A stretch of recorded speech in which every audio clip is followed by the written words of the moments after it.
शङ्करं शङ्कराचार्यं केशवं बादरायणं सूत्रभाष्यकृतौ वन्दे भगवन्तौ पुनः पुनः ईश्वरो गुरुरात्मेति मूर्तिभेदविभागिने व्योमवद्व्याप्तदेहाय दक्षिणामूर्तये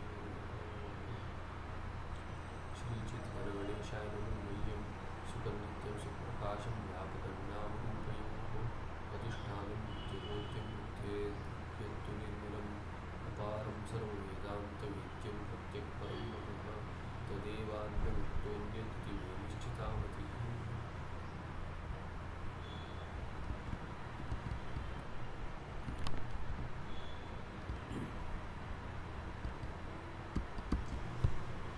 कल हमने देखा कि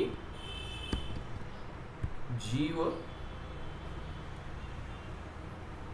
जो चिदाभास और कूटस्थ चैतन्य या ब्रह्म चैतन्य को मिलाकर संज्ञा प्राप्त करता है, संसरण प्राप्त करता है, उसमें से वस्तुतः संसारी कौन है, जिसमें कर्तृत्व भोक्तृत्व पुण्य पाप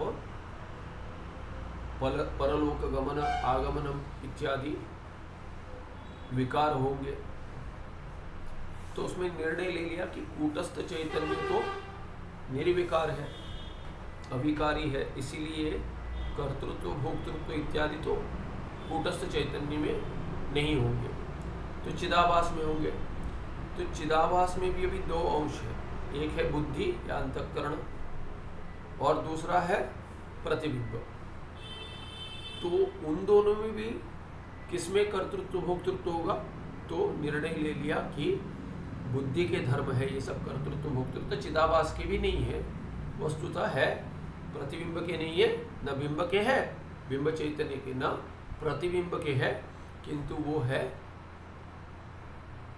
बुद्धि के या अंतःकरण के धर्म।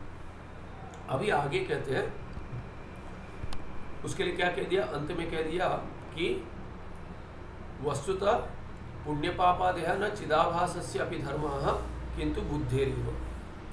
तो विचार करने पर समझ में आता है, कहते विचार्यमाणे तो पुण्य पाप तत्फल सुख दुख लोकांतर गमन आगमन आदि सर्वं बुद्धेरेव, ये सब बुद्धि के ही धर्म है, न कि चिदाभास के। और कहते चलिए दोनों का हो जाएगा, नहीं, न तो चिदाभासस्य अपि, माने चिदाभास और बुद्धि ऐसा नहीं।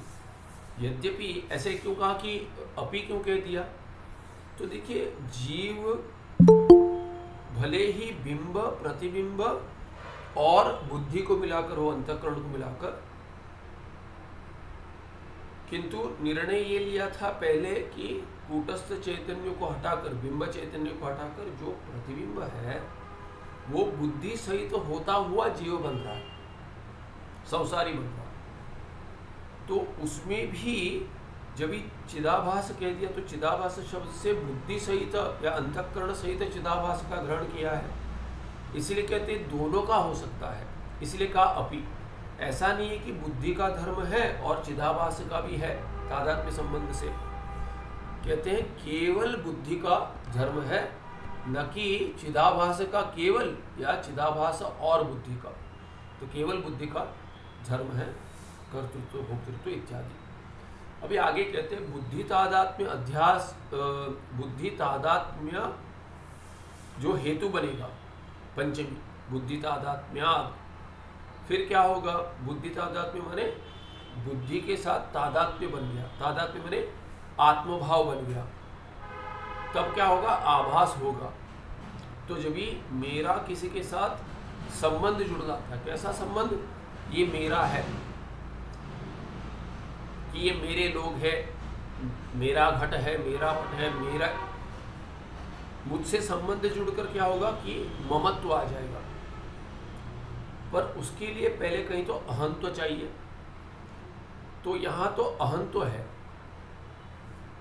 कि ये मैं ही हूँ, बुद्धि में तादात्म्य संबंध होना माने बुद्धि ही आत्मा, मैं ही बुद्धि हूँ, ऐसा संबंध बन गया है अज्ञान के वश से। इसलिए कहते हैं बुद्धि तादात्म्यादि हेतु बनेगा, क्या हो जाएगा, आभास हो जाएगा कि मैं ही संसारी हूँ।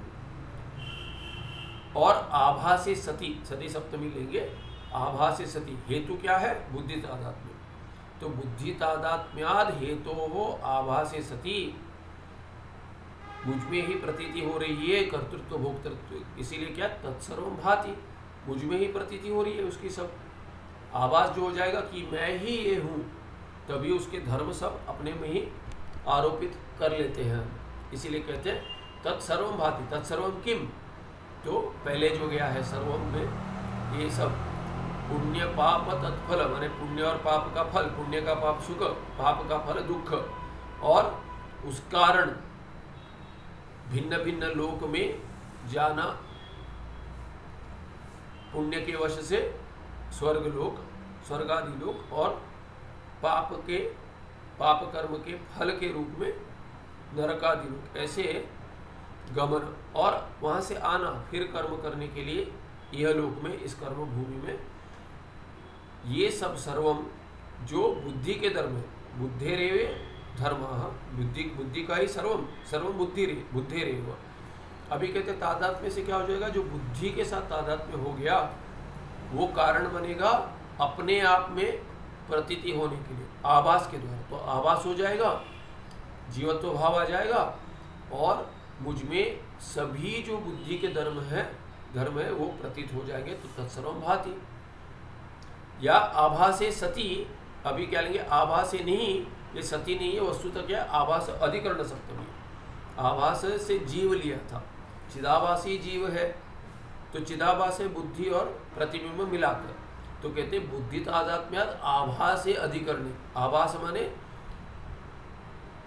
मेरा उसके साथ भी तादात्म्य संबंध हो जाता है, बुद्धि के साथ तादात्म्य संबंध होने से मेरा भी चिदाभास के साथ संबंध होता है। पर यहाँ कहते हैं कि चिदाभास का बुद्धि के साथ पहले तादात्म्य होगा, और उसके पहले क्या कहा था कि ये चिदाभास जो प्रतिबिंब है वो वस्तुतः मुझसे, मारे मेरा जो स्वरूप है शुद्ध चैतन्य कूटस्थ जिसको कहेंगे, उससे भिन्न है ही नहीं। इसीलिए जो चिदाभास में प्रतीति हो जाएगी, चिदाभास में अगर चिदाभास का बुद्धि के साथ तादात्म्य हो गया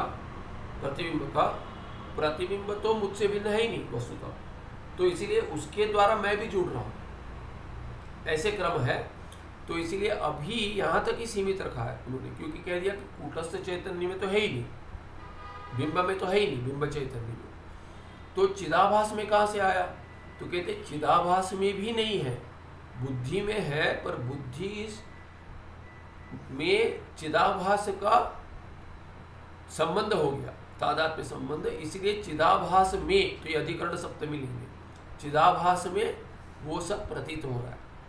सती सप्तमी समझ सकते, पर वस्तुतः है, क्योंकि यहाँ पे प्रश्न उठाया कि चिदाभास के धर्म है ही नहीं, तो चिदाभास में नहीं प्रतीत हो सकते, होने चाहिए, पर क्या है कि बुद्धि के साथ तादात्म्य हो गया, जुड़ गया, एकता हो गई, और इसीलिए चिदाभास में, तो में कहेंगे, सती नहीं कहेंगे, चिदाभास अधिकरण, चिदाभास में तत्सर्वम भाति। तो अब इसके लिए उदाहरण देते हैं। क्या उदाहरण है? जल, जो वही जल जो बताया गया कि घट में है। कैसे घट में? तो उस घट में जहाँ पे आकाश है, जितना आकाश है अवकाश देगा जल को, उतना ही जल आएगा। पर यहाँ उदाहरण क्या है कि जब ही घट कोई उठा के ले जा रहा है, तब जाकर घट के अंदर जो आकाश है वो ऐसे लगता है कि वो घट के साथ चला गया। तो कोई समझिए कि घट ले जा रहा है, यहाँ से गंगा जी ले जा रहा है, गंगा जी ले जा रहा है, तो वहाँ ले गए, गंगा से जल ले लिया, तो कितना जल आएगा? घट में जितना आकाश है उतना ही जल आएगा।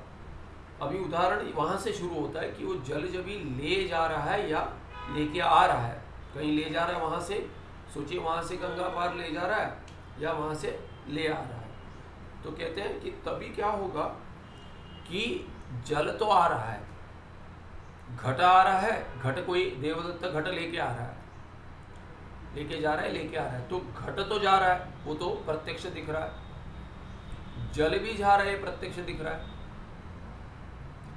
तो घट जा रहा है, घट के द्वारा जल जा रहा है। और आपने क्या कह दिया, जल, जल कहाँ पर है? आपने ये नहीं कहा कि जल घट में है, आपने कहा कि जल घट में जितना आकाश है वहां पर है। तो घट में होता हुआ भी आपने घटस्थ आकाश भी कह दिया, घट में जो आकाश है। इसीलिए अगर घट जा रहा है और घट के अंदर जो आकाश है उसके अंदर अगर जल भरा है आपने,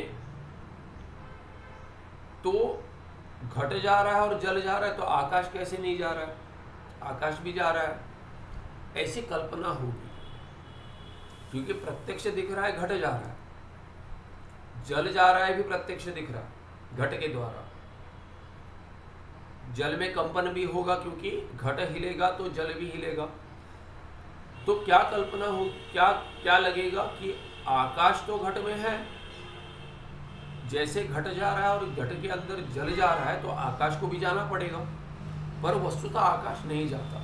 तो अभी वो उदाहरण दे रहे, पर उसमें क्या अंश दिखाते हैं, देखिए, यथा जल पूर्णे घटे, जैसे घट है जल से पूर्ण है, जल भर दिया घट में, उसमें रुजु वक्रादि स्वरूपे सती। तो ये क्या होता है कि ये भी हिल रहा है, घट हिल रहा है, घट का आकार है कोई, तो जल का भी आकार बन गया। तस्मिन् घटे अन्येन नियमाने व आनियमाने व सति, ये सति संपन्न। तो जब भी अन्य कोई व्यक्ति उस घट को ले जाता है या ले आता है, तभी क्या होगा, तादृश घट संबंध। यहाँ एक ही पद होना चाहिए, यहाँ पे डैश होना चाहिए, यहाँ पे एक ही शब्द है, समस्त पद है।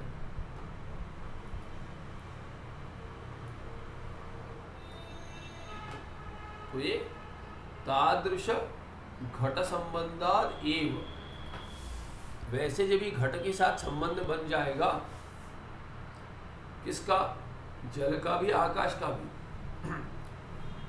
पर जल के बारे में तो प्रश्न नहीं उठा रहे, जल तो जा रहा है, प्रत्यक्ष दिख रहा है। आप नहीं कह सकते कि जल वहीं रह गया और घट आ गया। तो जल तो जा रहा है साथ में, घट के साथ कोई ले जा रहा है, ठीक है। तो क्रिया के साथ संबंध घट का भी हो गया, जल का भी हो गया। और घट का भी संबंध कैसे हुआ है? वस्तुतः घट तो अपने आप नहीं जा रहा है, वो तो जड़ है। जल भी अपने आप नहीं जा रहा है, वो भी जड़ है। तो जब भी कोई ले जा रहा है तभी घट जा रहा है और उसमें कंपन आ रहा है। तो क्रिया जो व्यक्ति ले जा रहा है उसके साथ घट, उस क्रिया के साथ किसी व्यक्ति का संबंध है, क्योंकि व्यक्ति जा रहा है, व्यक्ति घट को ले जा रहा है, इसीलिए घट का क्रिया के साथ व्यक्ति द्वारा संबंध हो गया।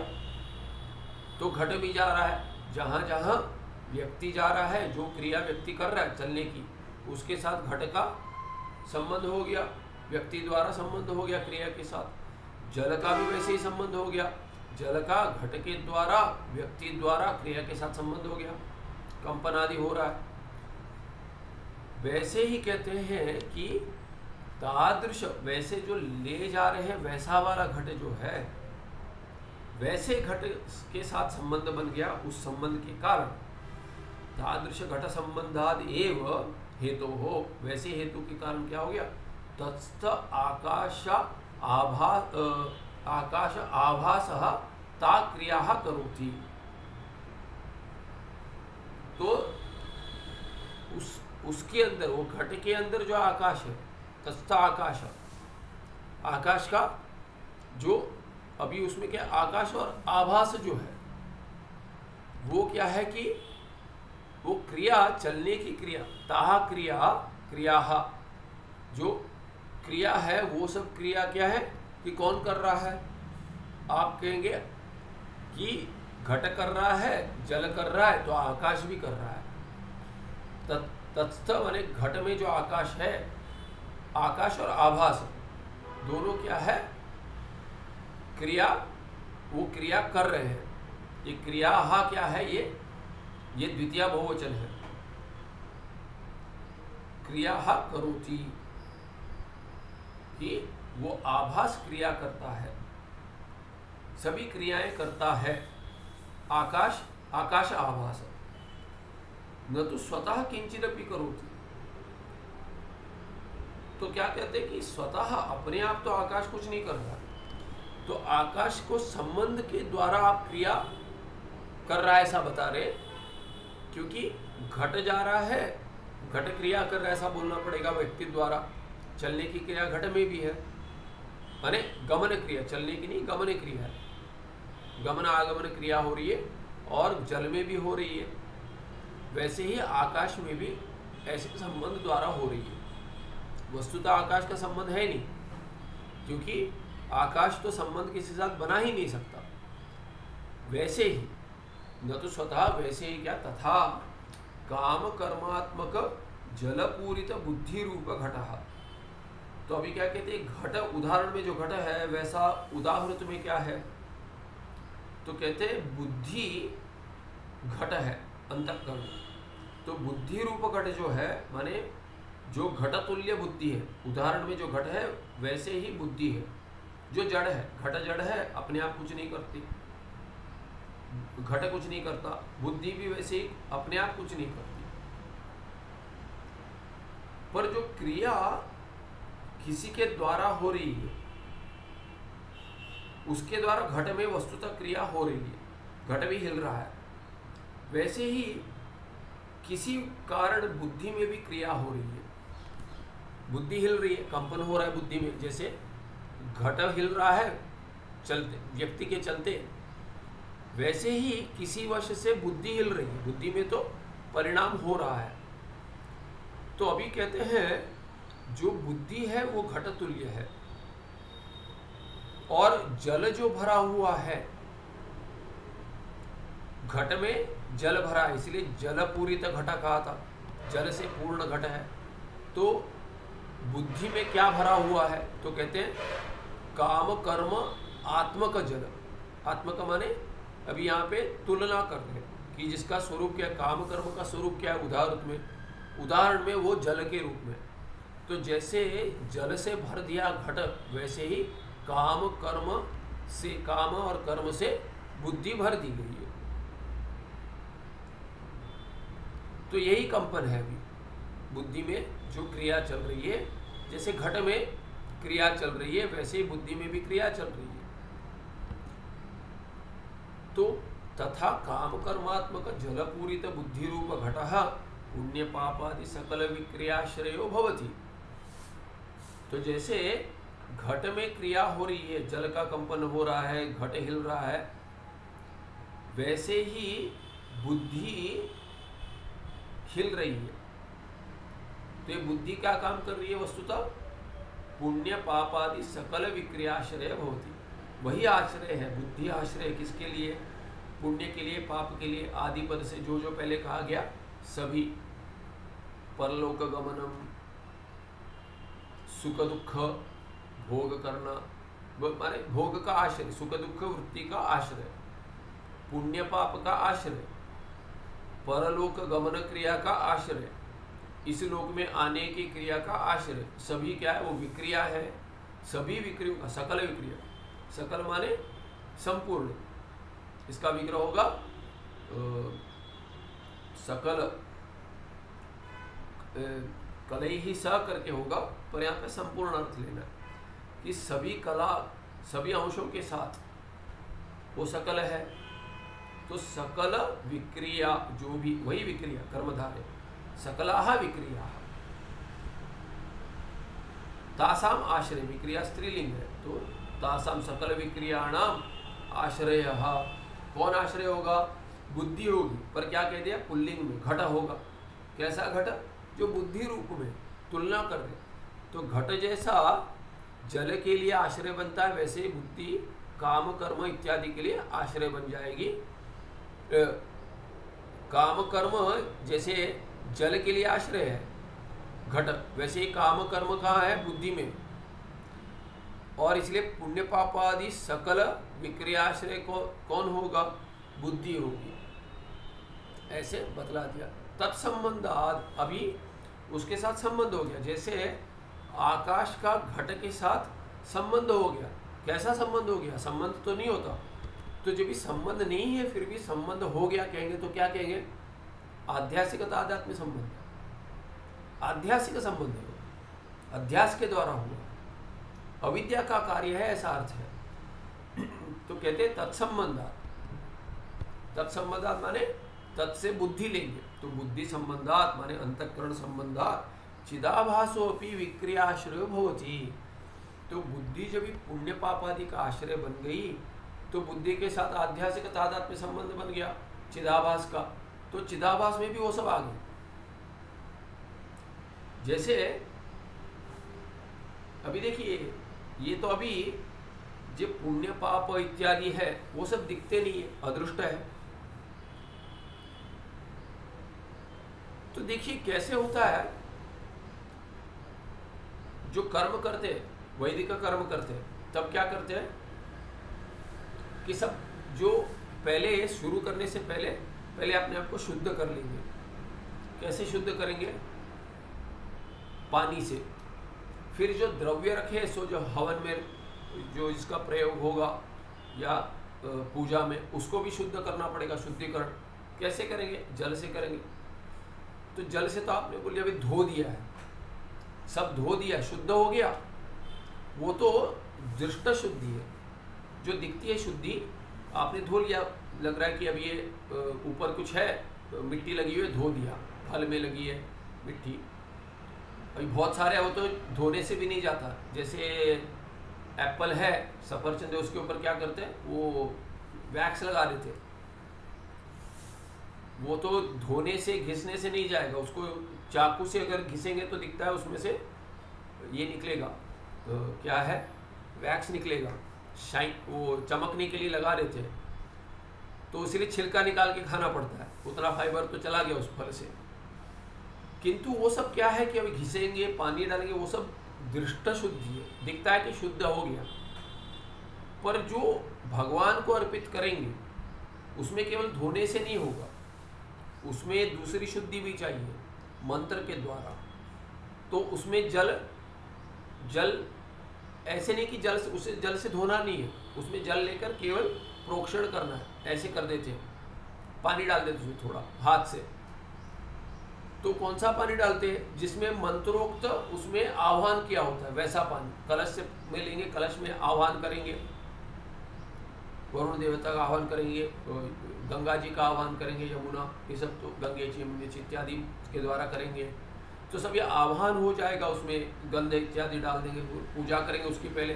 फिर वो पानी जो शुद्ध है उसको लेकर डाल देंगे, प्रोक्षण कर देंगे, तो उससे क्या होगा, सब शुद्ध हो गया। पहले अपने आप पे डालेंगे, क्योंकि मेरे द्वारा फल पे डाल रहे तो पहले मुझे शुद्ध होना है, तो अपने आप पे डाल देंगे, फिर सब जगह डाल देंगे। अभी इससे क्या शुद्धि होगी पूछेंगे? नहीं, अदृष्ट प्राप्त होगा, उसी से शुद्धि होगी, वो दिखता नहीं है। तो जो दिखता नहीं उसके लिए क्या है कि अतीन्द्रिय विषयाणाम अतीन्द्रिय विषयेषु शास्त्रम एकमेव प्रमाण।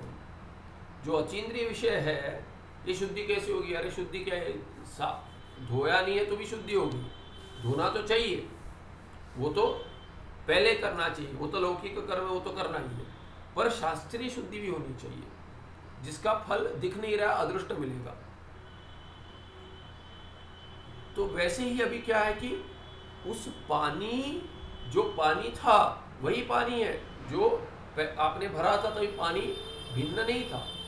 पर जैसे कि भिन्न हो गया, जब भी उसमें आह्वान कर दिया, तो आह्वान कर दिया, तो ये गंगा जी क्या है, गंगा जी यमुना सब ये देवी है, देवता का स्वरूप है, देवता की अभिव्यक्ति है। उनका आह्वान कर दिया तो वस्तुतः उस पानी का स्वरूप अभी बदल गया, जो दिखता नहीं है। गंगा जी बन गई वो।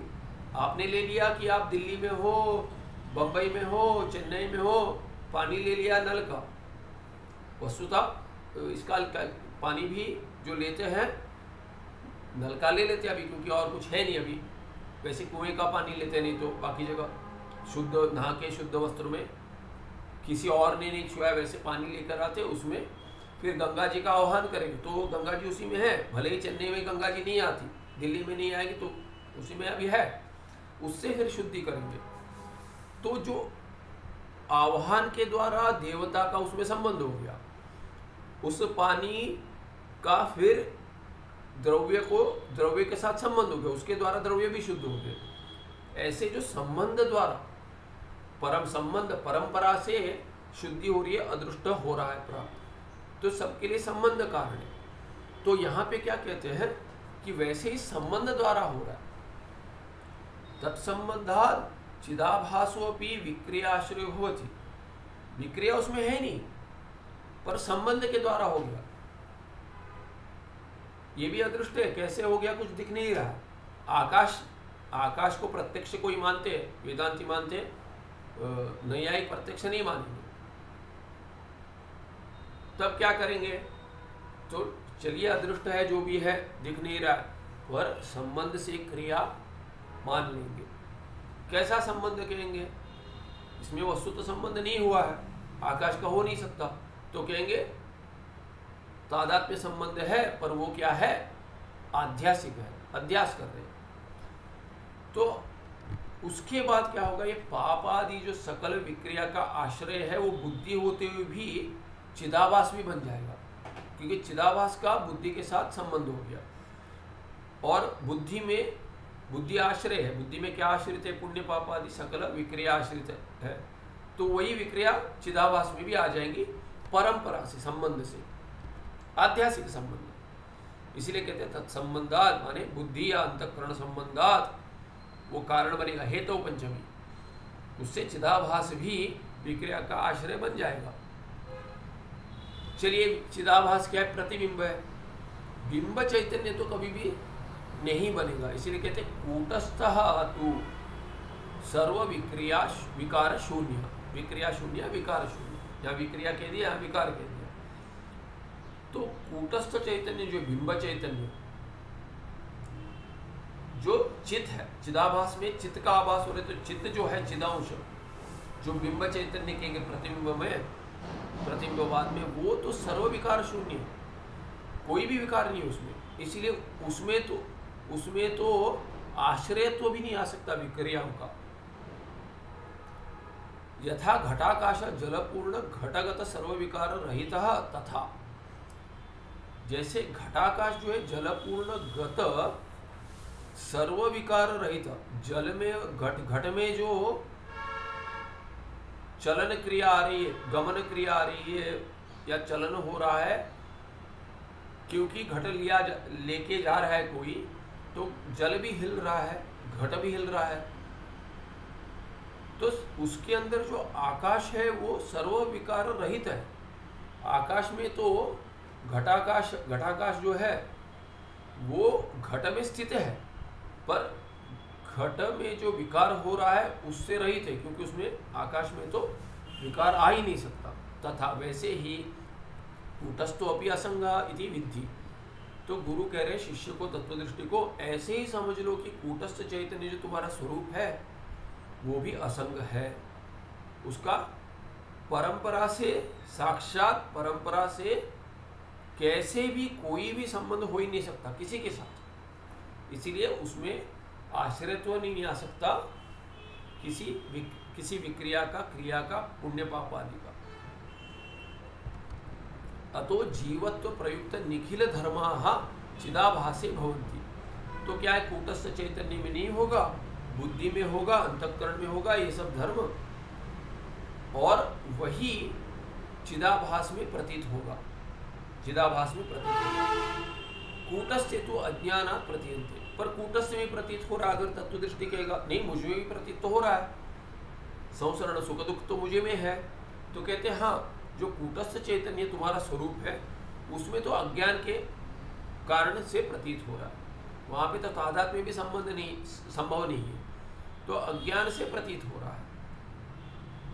जो प्रतिबिंब है वो बिंब से अभिन्न है, इसीलिए क्या है कि अज्ञान के द्वारा वो कूटस्थ चैतन्य भी पुण्य पाप की प्रतीति हो रही है, सुख दुख की, जिसका फल है वस्तुतः प्रतीति सुख दुख की है, तो अपने आप में क्यों हो रही है, अज्ञान के कारण, कि मैं अब जानता नहीं हूँ कि मैं बुद्धि से भिन्न हूँ, चिदाभास से भिन्न हूँ। चिदाभास से भिन्न हूँ माने मैं चिदाभास से भिन्न हूँ, क्योंकि वो तो आभास दिख रहा है, चित है नहीं, प्रतिबिंब है वो, प्रतिबिंब तो मैं ही हूँ पर मैं प्रतिबिंब नहीं हूँ।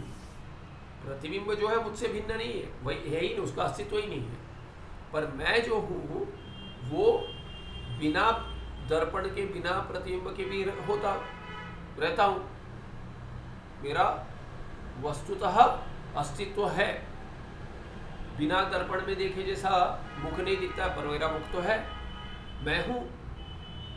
वैसे ही अगर अंतःकरण में मेरा कूटस्थ चैतन्य जो मेरा स्वरूप है उसका अगर प्रतिबिंब नहीं होगा, मेरे चिद का स्वरूप का आभास नहीं होगा, तो भी मैं रहूँगा। इसीलिए क्या है कि अज्ञान के कारण बाकी जो धर्म है वो सब मुझ में प्रतीत हो रहा है। अतः अंत में कहते हैं, इसमें टिप्पण है, देखेंगे इसके बाद, अतः कूटस्थ बुद्धि तस्य चिदाभास समुदाय जीव इति उच्यते। तो अभी अंत में कह दिया कि जीव कौन है, कूटस्थ बुद्धि तत्स्थ चिदाभास, ये तीनों मिलकर ये कूटस्थ चैतन्य जो बिंब चैतन्य है, और बुद्धि या अंतःकरण जो है जो माध्यम बनेगा प्रतिबिंब के लिए। इसीलिए तत्स्थ माने बुद्धिस्थ, बुद्धि या अंतःकरण के में स्थित जो है क्या है, वो चिदाभास। तो कूटस्थ का बुद्धि के साथ संबंध बन गया, जैसे कि मेरे मुख का दर्पण के साथ संबंध बन गया। वस्तु तो संबंध है ही नहीं, पर उस माध्यम के साथ संबंध होता है, मुख की प्रतीति हो रही है प्रतिबिंब की। वैसे ही कूटस्थ का बुद्धि के साथ कोई संबंध है नहीं, किंतु कूटस्थ बुद्धि के सामीप्य प्राप्त कर कर क्या होता है, जैसे संसरण होना है जीव का, तो जीव की जैसे कि उत्पत्ति होनी है उस शरीर में, तो इसीलिए क्या है कि उस अंतःकरण में उसकी प्रतीति हो जाती है, उसमें प्रतिबिंब हो जाता है। तो तत्स्थ बुद्धिस्थ चिदाभास, अंतःकरण में या बुद्धि में चिदाभास हो जाएगा। तो इसीलिए कूटस्थ जो बिंब चैतन्य है, बुद्धि या अंतःकरण जो माध्यम है, और कूटस्थ बिंब चैतन्य का माध्यम बुद्धि या अंतःकरण में जो प्रतिबिंब हो गया उसको चिदाभास कहेंगे। तीनों मिलकर समुदाय हो गया, तीनों का मिलकर जीव करके, तीनों को मिलाकर जीव करके कह देते। ये पहले जो कहा था वही अंत में कह दिया, तो ये समाप्त हो गया ये पक्ष। उसमें अभी कोई टिप्पण है वो देख लेते हैं पहले, बाद में दूसरा पक्ष बताएंगे जीव कौन है करके। तो ये पहला अंश तो हमने कल देखा था, पहला टिप्पण। दूसरे टिप्पण क्या कहते हैं, कहाँ पर है वो, वस्तुतस्तु। तो ये दूसरा टिप्पण है, ये बुद्धि रूप घट, ये काम कर्मात्मक जलपूरित बुद्धि रूप घट पर टिप्पण क्या कहते हैं, वस्तुतस्तु सुख दुखादि संसारो न बुद्धिरपि संभवति। अभी देखिए, पहले कह दिया जीव कौन है, जो अंत में निर्णय भी समाप्त करते हुए क्या कह दिया कि विचार कर लिया कि बिंब चैतन्य कूटस्थ चैतन्य है, माध्यम है बुद्धि या अंतःकरण, और उसमें चिदाभास है, प्रतिबिंब है, ये तीनों मिलाकर जीव है। तो ये पुण्य पापाद या संसार जो है वो किस में है, कूटस्थ चैतन्य में असंभव है, इसीलिए उसको हटा दिया, बिंब चला गया। फिर बचे दो, बुद्धि और चिदाभास में दोनों में से कौन है, प्रतिबिंब में होगा संसरण या संसार, माने पुण्य पाप इत्यादि सुख दुखादि किस में होगा, बुद्धि में होगा, अंतःकरण में होगा, या चिदाभास में होगा। तो चिदाभास में भी नहीं होगा करके निर्णय ले लिया, बुद्धि में होगा। अभी कहते बुद्धि में भी नहीं होगा, टिप्पणकार कहते, भगवान टिप्पणकार कहते कि तीनों में से कहीं नहीं है वस्तुतः। चैतन्य में क्यों नहीं है, संभव नहीं है। चिदाभास में क्यों नहीं होगा, तो कारण दे दिया। यहाँ पे देखिए कारण क्या दिया, कूटस्थ चैतन्य में तो असंभव बता दिया, और बुद्धि में होगा, चिदाभास में नहीं होगा। क्यों, क्योंकि उसमें भान हो रहा है। चिदाभास तो जो है यहाँ कह दिया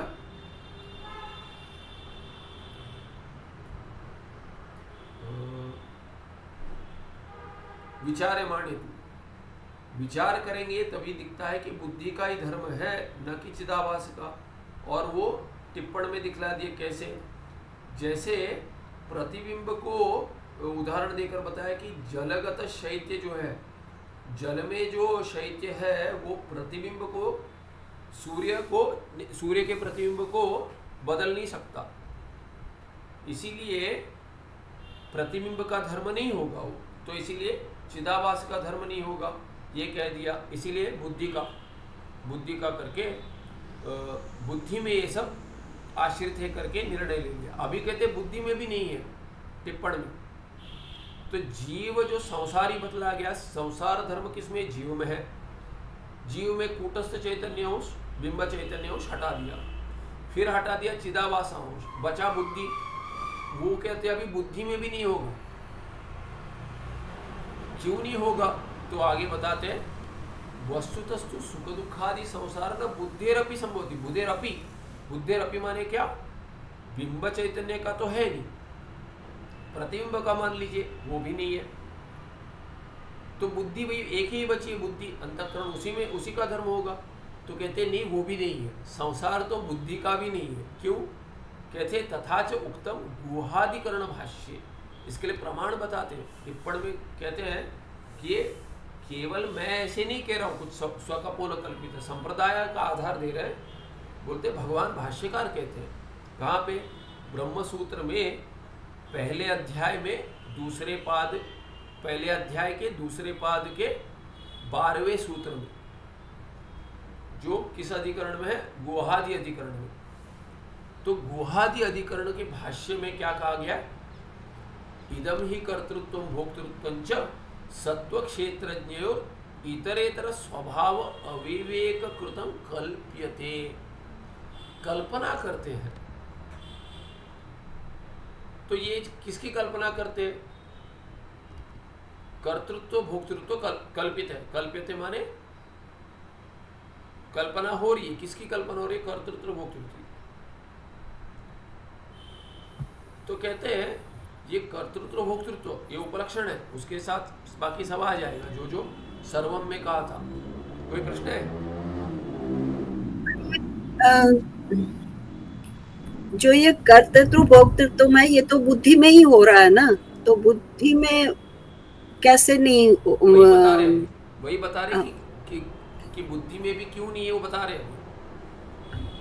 तो कहते हैं कि इदम ही कर्तृत्व भोक्तृत्व सत्व क्षेत्रज्ञयोर इतरेतर स्वभाव अविवेक कृतम कल्पित।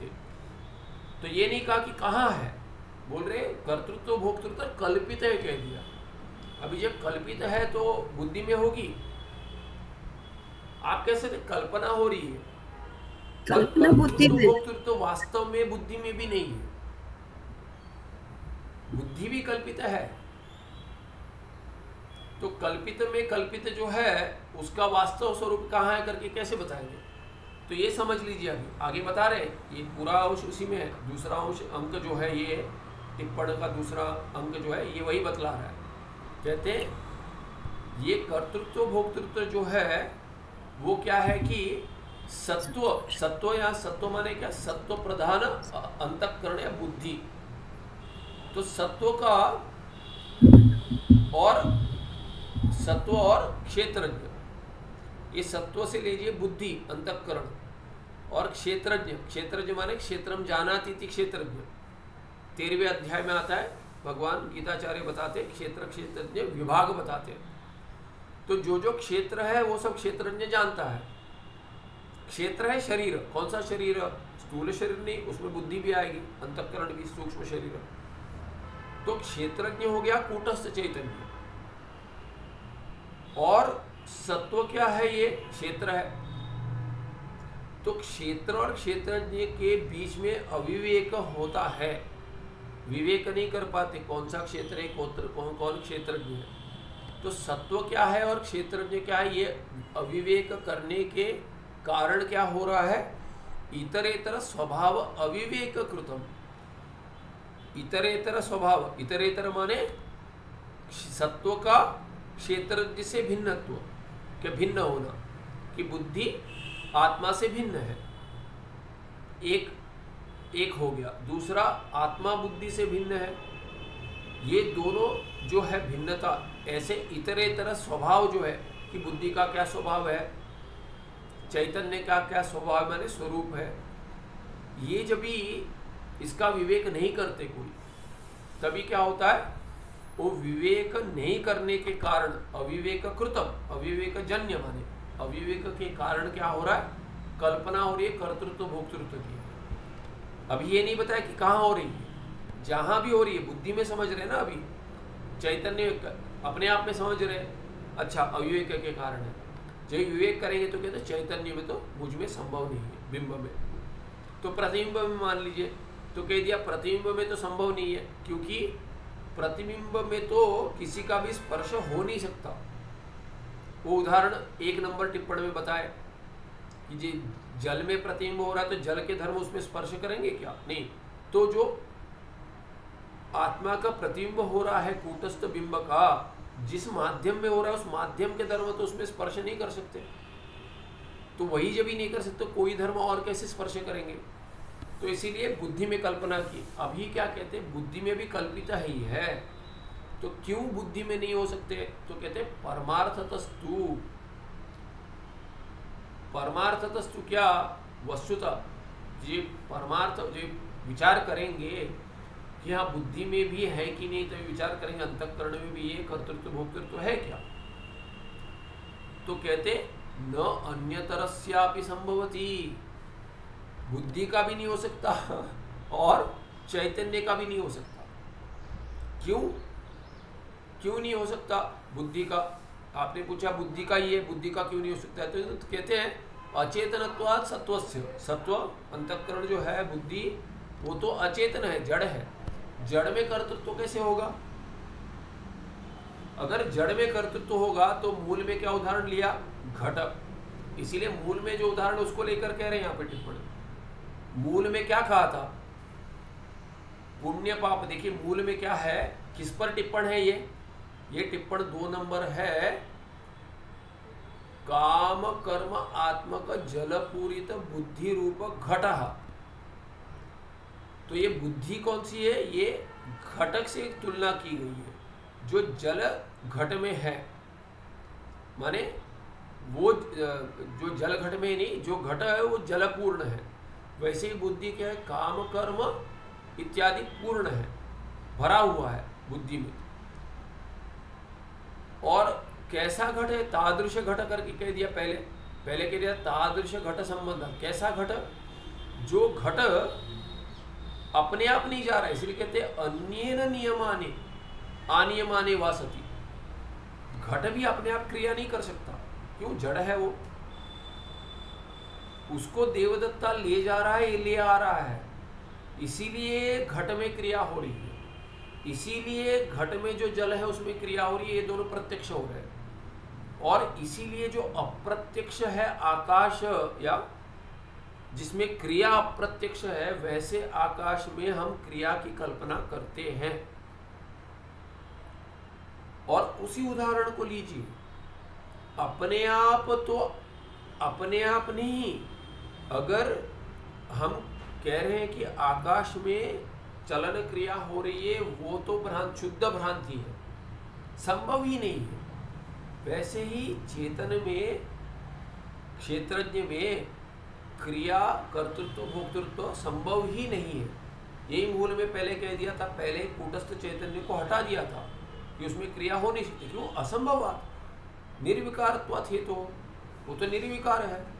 वैसे ही यहाँ क्या कह रहे हैं, तो जल जो हिल रहा है, घट जो हिल रहा है, उसके साथ आप कह रहे हैं कि आकाश भी हिल रहा है, पर आकाश तो हिल नहीं रहा वस्तुतः। आकाश वहाँ का आकाश वही है और वो एक ही है। वहाँ का आकाश करके भी हम भेद नहीं कर सकते। घट को उठा के ले जा रहे, जल जा रहा है, पर आकाश वहीं रह गया। अगर घट के अंदर आकाश था तो वो वहीं रह गया। दूसरा आकाश है कहेंगे क्या, कह सकते दूसरा आकाश है उपाधि को लेकर, तो तब कहेंगे वो आकाश वहीं रहेगा, माने आकाश में क्रिया नहीं हो रही है।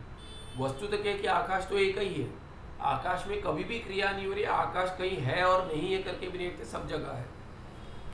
तो आकाश पक्ष तो हटा दिया। तो जल में और घट में जो क्रिया हो रही है, तो घट में जो क्रिया है उसके द्वारा जल में क्रिया है, तो उसको भी छोड़ दीजिए। अभी पूछते कि घट भी हिल रहा है क्या, कि चलिए जल में तो घटकृत की क्रिया है, घट में भी अपने आप क्रिया हो रही है कि नहीं हो रही है। घट तो वैसे ही है, उसको घटाकार घटकर्ता ने बना दिया, कुलाल ने बना दिया। और घट पड़ा है वैसे ही, जहाँ पड़ा है वहीं पड़ा रहेगा, जब तक कोई उसको हिलाएगा नहीं तब तक वहीं पड़ा रहेगा। कुछ नहीं है तो वायु को चलना पड़ेगा। वायु को हम क्या मानते हैं? वायु देवता। वायु जब ये हवा चलेगी तभी गिर सकता है, जोर से अगर हवा चलेगी गिर सकता है। तो कहेगा अरे घट गिर गया, क्या कहते हैं हम लोग? हम क्या करते हैं? घट टूट गया। तो व्याकरण में क्या होगा? घटः पतति। अगर कहेंगे घटः पतति, गिर रहा है, तो क्या कहेंगे? घट में पतन क्रिया हो रही है, कहेंगे घट गिर रहा है। अरे देखो घट गिर रहा है, कहेंगे अरे पकड़ो उसको, गिर रहा है। जैसे कभी कहते हैं फिसल गया, घट गिर रहा है, पकड़ लो, टूट जाएगा। गिर गया तो कहेंगे टूट गया। तो व्याकरण में कर्ता कौन है? घट है। वहां पे घट टूट गया तो घट में टूटने की क्रिया होगी, वस्तु तो नहीं हुई है। घट अपने आप गिरा है क्या? नहीं गिरा है, किसी ने धक्का दिया होगा, हवा चली होगी।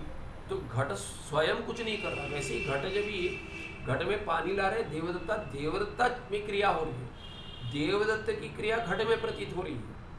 घट तो जड़ है, तो इसलिए वैसे ही क्या कहते हैं कि घट में भी क्रिया स्वयं नहीं हो रही है अपने आप। तो सोचिए जब ये घट में नहीं हो रही तो बुद्धि में होगी क्या? बुद्धि रूप घट कह दिया। बुद्धि रूप घट भी आश्रय नहीं बनेगा पुण्य पाप कर्तृत्व भोक्तृत्व के। क्यों? क्योंकि कर्तृत्व बुद्धि में नहीं आएगी, क्योंकि वो तो जड़ है। तो इसीलिए कहते हैं तीसरा अंश जो बच गया उसमें भी नहीं है वो। तो कहते हैं परमार्थतस्तु न अन्यतरस्य अपि संभवति। अन्यतर से माने दोनों में से किसी एक का भी कर्तृत्व भोक्तृत्व नहीं होगा, दोनों में से किसी का भी नहीं होगा। चेतन का नहीं होगा, अचेतन का भी नहीं होगा। अचेतनत्वात् सत्वस्य अंतःकरणस्य बुद्धि। जो बुद्धि या अंतःकरण जिसको सत्व शब्द से कहा गया वो तो अचेतन है, माने जड़ है। इसीलिए क्या है कि उसमें तो कर्तृत्व भोक्तृत्व नहीं होगा। चलिए ठीक है, उसमें नहीं होगा तो चेतन में मान लो। तो कहते हैं चेतन में क्यों नहीं होगा? क्षेत्रज्ञ में क्षेत्रज्ञ अविक्रियत्वाच्च क्षेत्रज्ञ से। क्षेत्रज्ञ तो अविकारी है, अविक्रिय। तो जो चेतन है वो अविक्रिय है, और जो बचा जो जिसमें क्रिया हो सकती है अगर कहेंगे उसमें भी क्रिया की नहीं होगी। क्यों? वो तो जड़ है, जड़ में क्रिया हो नहीं सकती क्योंकि जड़ है। और चेतन में क्रिया नहीं हो सकती, क्यों? चेतन तो अविक्रिय है। क्षेत्रज्ञ चेतन होता हुआ तो अचेतन में नहीं हो सकता, तो चेतन में होता है। चेतन में हो सकता है, ठीक है, चेतन में हो सकता है, पर अविक्रिय चेतन है, इसलिए उसमें भी नहीं होगा। तो दो ही बचे। इसमें तो चिदाभास का अंश नहीं लिया। चिदाभास तो क्या है कि वो तो दोनों जुड़ने से आ गया, तो उसका तो वास्तव अस्तित्व है नहीं। इसीलिए उसमें कल्पना करते चिदाभास में कि जो वास्तव है ही नहीं, जो कल्पित है उसमें ही कल्पना कर लेते हैं। एक कल्पित है उसमें ही कल्पना करते कि अरे तो कल्पित है, उसी में कर्तृत्व भोक्तृत्व है, उसका कोई आधार ही नहीं है। क्योंकि जो दोनों में नहीं हो सकता है वो दोनों मिल जाएंगे तो हो जाएगा क्या? जैसे कहते हैं कि जैसे कहते हैं कि एक में सामर्थ्य नहीं है। देवदत्त दुबला पतला है, और ये जो है यज्ञदत्त वो भी दुबला पतला है। दोनों मिलाकर कुछ सामान उठा पाएंगे, एक तो सामान नहीं उठा पा रहा है, तो दोनों मिला के उठा लेंगे। वैसा इसमें संभव है क्या? नहीं संभव है। कहते क्योंकि क्या है कि एक तो जड़ है, दूसरा क्या है? निर्विकार है। जड़ में भी क्रिया नहीं हो सकती, निर्विकार में भी नहीं होती, तो दोनों मिलके कैसे करेंगे? तो अगर दोनों अगर हट्टे कट्टे हैं, आप सोचते हो कि एक कर लेगा तो एक में हो सकता है। अभी कहते दोनों दुबले पतले हैं तो दोनों मिलके कर लेंगे। तो कहते हैं उसके बाद कि नहीं, एक तो बूढ़ा है दूसरे की कमर टूटी है, तो दोनों नहीं कर पाएंगे, मिलकर भी नहीं कर पाएंगे। जैसे अभी होता है सेवा में होता है, एक बूढ़े हैं, मेरी कमर टूट गई है, दोनों मिलकर भी नहीं कर पाते। तो वैसे ही है कि हेतु भिन्न है कि जड़ तो कर ही नहीं सकता, कर्ता नहीं बन सकता। जड़ कौन है? सत्व है, अंतःकरण। तो क्षेत्रज्ञ कर सकता है, कहते तो क्षेत्रज्ञ भी नहीं करेगा। क्यों? वो तो निर्विकारी है, उसमें विकार ही नहीं आएगा। तो कैसे संभव होगा? तो दोनों के मिलने से हो जाएगा? नहीं संभव है। हेतु तो नहीं छूटेंगे ना, दोनों एक साथ आएंगे तो जड़ चेतन नहीं बनेगा और निर्विकारी विकारी नहीं बनेगा, क्योंकि जड़ से जुड़ गया। तो जिसमें विकार आ सकता है, सत्वों में विकार आ सकता है, तो वो विकारी बन जाएगा, पर वो तो अचेतन है। तो कहते हैं चेतन आकर दे देगा। चेतन तो ऐसे एक से दूसरे में नहीं चला जाएगा, क्योंकि चेतन का संबंध ही नहीं होता। संबंध के लिए भी उसको विकार लाना पड़ेगा, वो नहीं होगा क्योंकि निर्विकार है। तो कहेंगे निर्विकार को जड़ के साथ जोड़ के विकार आ जाएगा? नहीं आएगा। तो निर्विकार क्षेत्रज्ञ में संबंध नहीं होगा, ना ही जड़ से विकार प्राप्त होगा, और जड़ का चेतन से संबंध होकर जड़त्व में अजड़त्व चेतनत्व नहीं आएगा। इसीलिए दोनों मिलकर भी संभव नहीं होगा। तो कहाँ होगा? दोनों मिलकर किसी की उत्पत्ति मान लो, वो भी नहीं होगा। तो क्या है कि चेतन तो वस्तुतः है, सदवस्तु है, बुद्धि कल्पित है, उसमें प्रतिबिंब कल्पित है, चिदाभास कल्पित है, कर्तृत्व भोक्तृत्व भी कल्पित है। इसीलिए जो विचार करते हैं ना किसमें है किसमें है, कल्पित वस्तु किसमें है, इसका विचार ही मिथ्या है। कर्तृत्व भोक्तृत्व कल्पित है, कल्पित बुद्धि में है, उसमें विचार भी मिथ्या ही है। तो पर विचार के बिना संभव नहीं होगा। जैसे भगवान रमण महर्षि कहते थे कि चिता जब भी जलाते हैं तो जिससे चिता जलाएंगे उस लकड़ी का क्या करेंगे? चिता जिससे जलाई है, मशाल कहते हैं, उसको क्या करेंगे? उसी में डाल देंगे। तो कहते उसी में डालना है तो क्यों जलाते हो? चिता जलेगी ही नहीं। चिता जलानी है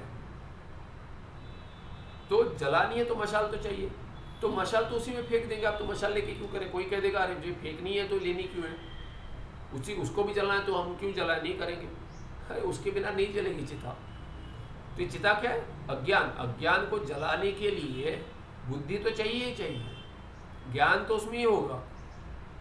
बिना ज्ञान के अज्ञान नहीं जाएगा।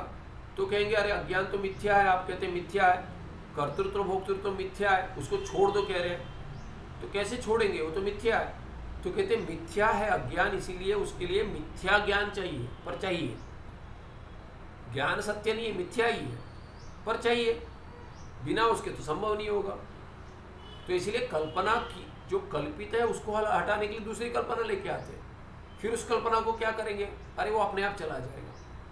तो कोई कहता है, यहाँ प्रश्न उठाते हैं कि ब्रह्माकार वृत्ति जब भी होगी तो वैसे वृत्त्यात्मक ज्ञान से अज्ञान की निवृत्ति हो जाएगी। तो कहते हैं अभी आपने तो ले लिया, अज्ञान जो था वो मिथ्या है, या कुछ उसको आप मानते कि कुछ तो है, इसीलिए बंधन है। यत्किंचित भाव रूप करके मानते अज्ञान को। चलिए ठीक है, तो जो वृत्ति हो रही है वो क्या है? वो भी यत्किंचित भाव रूप है, ब्रह्माकार वृत्ति।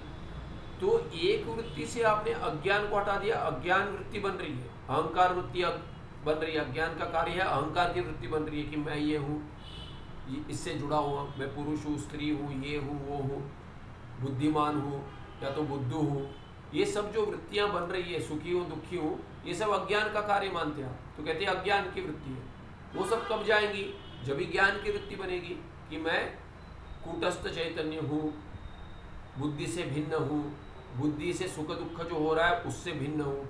ऐसे भिन्नता नियति नियति नियति करके आपकी ब्रह्माकार वृत्ति बनेगी और उस वृत्ति से ये सब चला जाएगा। पर ये अभी और एक वृत्ति बन गई, इस वृत्ति को लेके क्या करेंगे?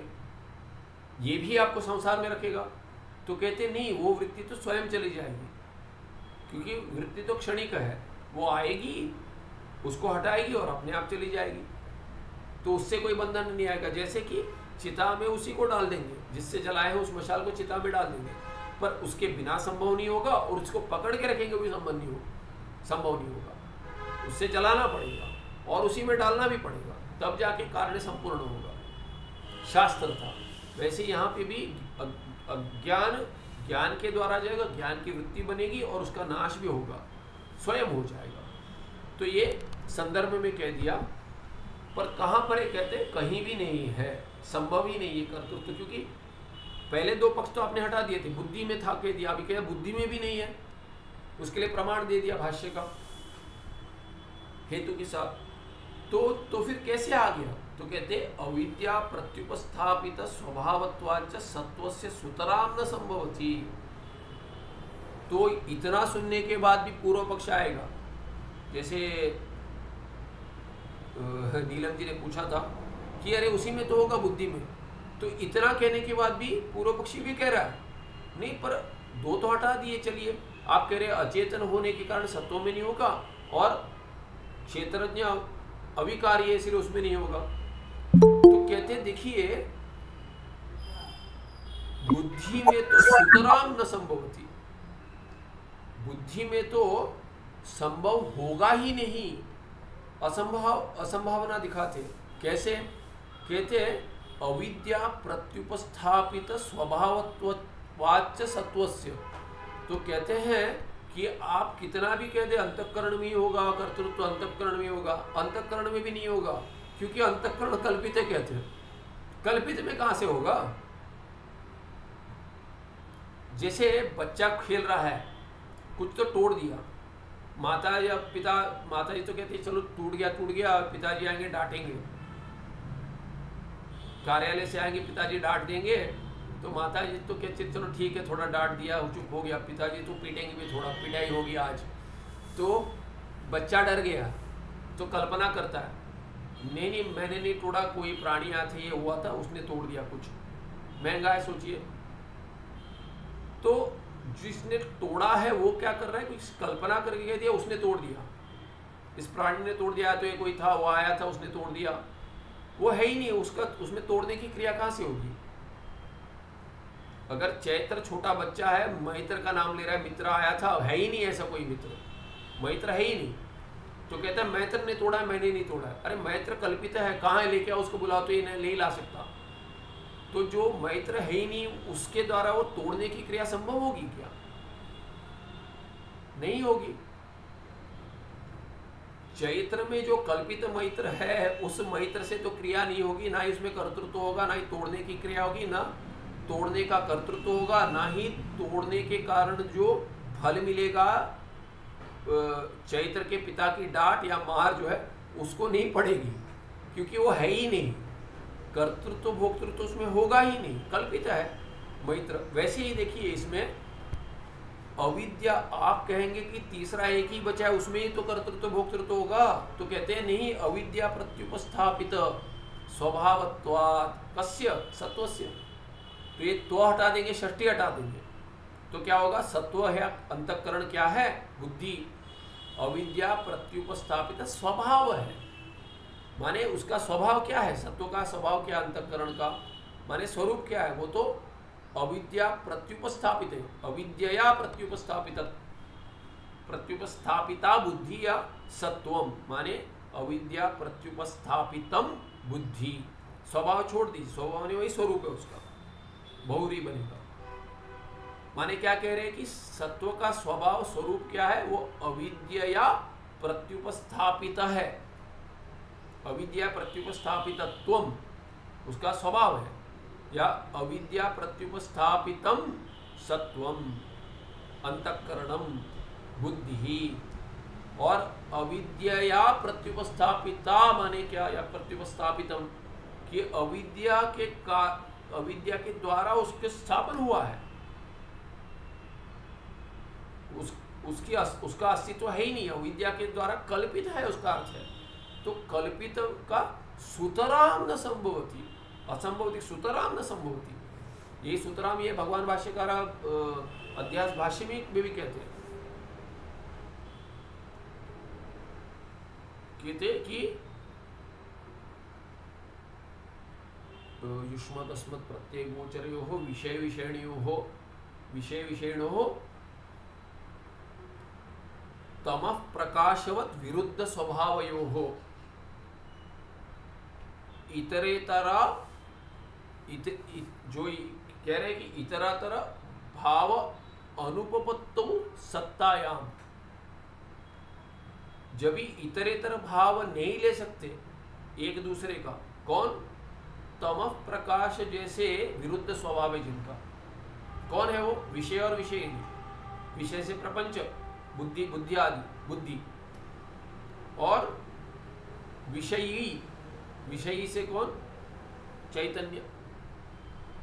तो दोनों का विरुद्ध स्वभाव है। एक तो युष्मत प्रत्यय, युष्मत से माने विरुद्ध दिखाने के लिए युष्मत कह रहे हैं कि जिसको तुम कहते हो, तुम माने जो प्रत्यक्ष हो रहा है बुद्धि आदि, तुम नहीं कहते वैसे वस्तुतः, पर वो कहते कि इदम कहते हैं, पर इदम कह देंगे तो कभी कभी इदम शब्द का प्रयोग हो जाता है, अपने आप में भी हो जाता है। ये ऐसा, इदम माने ये, अरे ये मैं हूँ, ये मैं हूँ करके कह देते हैं। अरे ये मैं, ऐसा मैं, ये मैं जो हूँ, ऐसे कहते हैं, प्रयोग होता है, संस्कृत में भी होता है कि एतत् शब्द का भी होता है, या अयम अहम करके कह देते हैं। तो इदम का अयम अहम में के साथ सामानाधिकरण हो जाए, पर युष्मत का कभी भी नहीं होता। इसीलिए कहते हैं युष्मत का प्रयोग किया। वहाँ पे भगवान भाष्यकार जो युष्मत का प्रयोग करते हैं उसका टीका में विश्लेषण करते कि क्यों युष्मत कहा, और अपने आप को अस्मत् से कह दिया। अस्मत् प्रत्यय गोचर जो है, अस्मत् प्रत्यय से जो मैं अहम करके जानता हूँ, और जो युष्मत से माने बुद्धि को इदम करके जानता हूँ, ये दोनों जो है तम और प्रकाश जैसे विरुद्ध स्वभाव वाले हैं। एक विषय दूसरा विषय ही है। मैं बुद्धि को जानता हूँ, इसलिए मैं बुद्धि को विषय बना रहा हूँ। अंतःकरण को जानता हूँ, अंतःकरण में सुख दुख में जानता हूँ, उसके धर्म जानता हूँ, इसलिए वो मैं नहीं हूँ। जिसको मैं जानता हूँ मुझसे भिन्न ही होगा। तो ये ऐसे भिन्नता वाले हैं जो उनका और उनके धर्म का भी, धर्म का नहीं कहते, क्या कहते कि पहले धर्मी का, युष्मत अस्मत् प्रत्यय गोचरयो हो, विषय विषयिणो हो, तमः प्रकाशवद विरुद्ध स्वभावयो हो, इतरेतर भावानुपत्तौ सत्तायाम। तो जब भी इतरेतर भाव की अनुपपत्ति है कि संभव ही नहीं है, क्योंकि तम प्रकाश विरुषव हेतु है वो, कि कैसे भी किसी भी दृष्टि से देखो, स्वरूप से देखो, उसके धर्म देखो, क्रिया देखो, उनके कार्य देखो, जो भी देखो, जिस दृष्टि से देखो तो विरुद्ध स्वभाव है।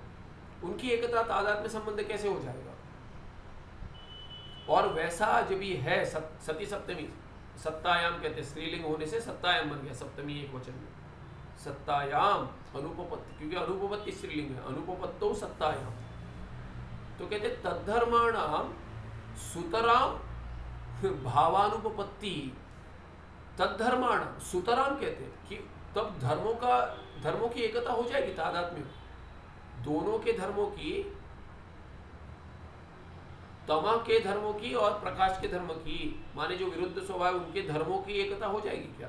संभव ही नहीं है। कहते एकता माने उसके धर्म अपने में दिखना, अपने धर्म उसमें दिखना, संभव ही नहीं है। जब भी धर्मी में विरुद्ध स्वभाव है, धर्मी विरुद्ध स्वभाव वाले, उनमें जब भी एकता, इतरेतर भाव कि एक ये धर्म वाला वो बन जाएगा और वो धर्म वाला ये बन जाएगा, वही जब भी संभव नहीं है, तो दोनों के धर्म एक दूसरे में कैसे आ जाएंगे? सुतराम न संभवती। तो यहाँ पे वैसे कि सत्वस्य सुतराम न संभवती। अगर अभी भी अगर विचार आ रहा है कि बुद्धि में कर्तृत्व भोक्तृत्व है, तो कहते हैं वो तो संभव ही नहीं है। क्यों? क्योंकि वो बुद्धि कल्पित है, अंतःकरण सत्व कल्पित है, कल्पित में कि कहाँ से आ जाएगा? तो सुतराम न संभवती माने हाईली इम्पॉसिबल कह देते हैं। इम्पॉसिबल से हो जाता है, पर क्या कहते हैं? Highly impossible. जैसे अनलाइकली कहेंगे तो संभव लगेगा, तो इम्पॉसिबल कह दो, नहीं कहते हाईली इम्पॉसिबल। सुतराम न संभवती कि माने स्वप्न में भी नहीं होगा, कल्पना भी नहीं, ये कल्पित में कल्पना भी नहीं होगी, ऐसे कह रहे हैं कर्तृत्व। तथा च श्रुति, और कहते चलिए भगवान भाष्यकार कह रहे, अरे आपके भगवान भाष्यकार कहते होंगे, हमारे तो नहीं है, हमारे गुरु नहीं है करके कह देगा पूर्व पक्षी, तो वो कैसे प्रमाण हो जाएगा? भाष्य का वाक्य आपके लिए प्रमाण होगा, हमारे लिए नहीं। तो कहते श्रुति है, वैसे हमारे भाष्यकार भगवान ऐसी ही बात नहीं करते। वो जो कहते प्रमाण क्यों है? क्योंकि वो श्रुति को छोड़कर बात ही नहीं करते। तो इसलिए कहते हैं श्रुति तथा च श्रुति ही यत्र अन्यत दिवस्यात् तत्र अन्यो अन्यत पश्येत्। तो बृहदारण्यक की श्रुति देते हैं कि यत्र वा अन्यद इव स्यात्, अन्यद स्यात् नहीं, अन्यद इव स्यात्, यही कल्पना दिखाती है कि जैसे कि भिन्नता होगी, भिन्नता नहीं हुई, जैसे कि होगी, उसी में कल्पित कल्पना दिखा रहे कि भिन्नता होगी कह देते हैं, नहीं, जैसे कि भिन्नता होगी कह रहे। तो श्रुति ऐसे क्यों कह रही कि वो ये भी कह सकती है अन्यद स्यात्, नहीं, अन्यद इव स्यात्। सोचो कि जैसे अभी ऐसा हो गया कि भिन्न हो गया, तभी भिन्न जब भी होगा तभी दिखेगा, अब से अपने से भिन्न कभी देखेगा कोई, जब भी भिन्न होगा नहीं, भिन्न जैसे होगा। स्वप्न में जैसे, स्वप्न में कोई भिन्न नहीं होता, किंतु भिन्न जैसे दिखता है, भिन्न जैसे जब भी हो जाता है तभी भिन्न दिखता है। तो ऐसे कहते हैं कि यत्र वा अन्यद इव स्यात् तत्र अन्यः अन्यत् पश्येत्। कोई अपने से भिन्न कभी देखता है, जब भी अपने से भिन्न जैसे हो जाता है, भिन्न हो जाता है तो भी देखेगा, पर भिन्न जैसे हो जाएगा तो भी देखेगा। तो यहाँ पे कहते हैं जैसे कि भिन्नता होगी ये है, वैसे भिन्नता होकर कर्तृत्व भोक्तृत्व आ गया, जैसे कि आ गया, क्योंकि अन्य अन्यत पश्येत कब होगा, जब ही अन्य इव होगा, और अन्य इव होगा माने अन्य की कल्पना हो रही है, तो अन्य की कल्पना जब भी हो रही है तो देखना वास्तव होगा क्या? अन्य की जब भी कल्पना हो रही है तो अन्य को देख रहे हैं, तो अन्य को देखना क्या होगा? वो वास्तव तो नहीं होगा, वो तो कल्पित होगा। इसलिए सुतराम न संभवती, इसलिए कह दिया सुतराम न संभवती। जो कल्पित भिन्नता है उसके कारण में जो भिन्नता देख रहा हूं कि दूसरे को देख रहा हूं, वो तो वास्तव नहीं होगा, वो तो कल्पित में भी कल्पित क्रिया हो रही है। कल्पित भिन्नता, उसमें कल्पित भिन्नत्व की प्रतीति कि ये मुझसे दूसरा है, मैं देख रहा हूँ, उसको कर आप प्रमाण बनाएंगे और कहेंगे यार मैं तो दूसरा देख रहा हूँ इसलिए द्वैत सिद्ध होता है। अरे कहते हो जो भिन्न जैसे हो गया उसको भिन्न देख रहे हो, वो कैसे प्रमाण होगा? श्रुति कह रही भिन्न जैसे हो गया, भिन्न हुआ ही नहीं माने। तो जो भिन्न हुआ ही नहीं है उसकी कल्पना हो रही है भिन्नता की, तो उसमें देखना जो हो रहा है वो कैसे कर्तृत्व? देखना माने देखना कार्य, क्रिया जो हो रही है, कर्तृत्व आ जाएगा उससे कि मैं दृष्टा हूँ, इसमें दृष्टा का दृष्टृत्व आ जाएगा, दृष्टत्व आ जाएगा, दृष्टृत्व दृष्टत्व कि मैं देख दृष्टा हूँ। तो ये कर्तृत्व का उसमें कैसा वाला कर्तृत्व कि मैं देश दृष्टा हूँ, ऐसा कर्तृत्व आ जाएगा। वो कैसे वास्तव होगा? वो भी कल्पित होगा। इसीलिए कहते सुतराम न संभवती इत्यादि ना स्वप्न दृष्ट, उसमें पश्येत जिगरेत ऐसे सब आता है, तो हर इंद्रिय को लेकर निषेध कर दिया है। इत्यादि ना स्वप्न दृष्ट हस्त्यादि व्यवहारवद अविद्या विषय एव कर्तृत्वादि व्यवहार दर्शेती। इसीलिए क्या ये क्या दिखलाता है, ये श्रुति क्या दिखलाती है? दिखलाती है कि स्वप्न दृष्ट हस्त्यादि, स्वप्न में हाथी दिख गया, हाथी मुझसे भिन्न है। कोई कहेगा तुम हाथी हो या हाथी तुम हो? नहीं, कोई भी नहीं मानता। पर स्वप्न में जो हाथी दिखा था वो था क्या? भिन्न ही नहीं था। तो देखना कैसे? स्वप्न में जो देखा था वो भी वास्तव नहीं है, क्योंकि वास्तव हाथी था ही नहीं। अगर वास्तव हाथी होता तो वास्तव देखते, कल्पित हाथी था। वो कल्पित कैसे था? मुझसे भिन्न कल्पित था, क्योंकि कल्पना कर रहे हैं तो अपने आप से ही कुछ भिन्न करके कल्पना कर रहे हैं। तो भिन्न इव, जैसे कि मैं एक बन गया व्यक्ति, मुझसे भिन्न एक हाथी बन गया, हस्त्यादि माने हाथी बन गया, और हाथी के साथ क्या है कि पीछे पहाड़ है, जंगल है, जो है नीचे भूमि है, ये सब भिन्न भिन्न भिन्न भिन्न हो गया जैसे कि मुझसे। उसके बाद मैंने देख लिया, हाथी देखा, पीछे ऐसे जंगल में था, मैं देखकर डर गया, या बहुत अच्छा दिख रहा था, दूर था, पास आ गया तो मैं भाग गया, डर गया। ये सब क्या है कि कल्पना ही है। तो ये दृष्टि सृष्टिवाद ही दिखा दे रहे कि स्वप्न दृष्ट हस्त्यादि व्यवहारवत, उसमें जो व्यवहार हो रहा है वो कैसे व्यवहार हो रहा है? वो व्यवहार क्यों बोल रहे हैं? कह रहे कि हस्त्यादि कल्पित है, तो उसको देखने का जो व्यवहार हुआ कि मैंने हाथी को देखा स्वप्न में, वो व्यवहार क्या है? वो मिथ्या है, वो मुझ में है ही नहीं। मैंने देखा था कहेंगे, कोई उठकर कहता है कि मैंने हाथी देखा, स्वप्न में हाथी देखा कहता है, पर वो मैं हाथी किसने देखा? मैंने देखा करके नहीं कहेगा। स्वप्न वाला हाथी है वो, इसलिए कल्पित है। उसमें वो वस्तुतः दृष्टृत्व है ही नहीं, कर्तृत्व है ही नहीं, भोक्तृत्व है ही नहीं उस हाथी का। उस हाथी को देखने का जो दृष्टा है, उसमें जो दृष्टृत्व भाव है वो इसमें है ही नहीं, इसलिए करता ही नहीं वो। दर्शन करता, हाथी का दर्शन करता ये जागृत वाला है ही नहीं जीव, क्योंकि है ही नहीं, वो हाथी था ही नहीं कभी। तो इसलिए व्यवहार के लिए उसके व्यवहार जैसे स्वप्न में जो व्यवहार हो रहा है उस व्यवहार जैसे अविद्या विषय एव। क्या अविद्या विषय एव? कर्तृत्वादि व्यवहारम दर्शयति। तो ये इत्यादि कहाँ से शुरू हुआ? तथा च श्रुति यत्र वा अन्यदिव स्यात् तत्र अन्योन्य पश्येत् इत्यादि न स्वप्न दृष्ट हस्त्यादि व्यवहारवत् अविद्या विषय एव कर्तृत्वादि व्यवहारं दर्शयति। अविद्यादि विषय, अविद्यादि विषय ये तो नहीं वो लग रहा है, अविद्यादि विषय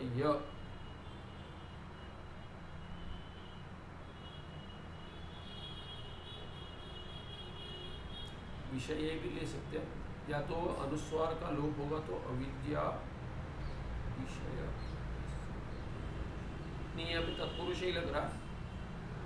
अविद्या विषय एव कर्तृत्वादि, क्योंकि विषय तो क्या किया, इसका लिंग तो नहीं बदल सकता, तो तत्पुरुष होते अविद्या विषय।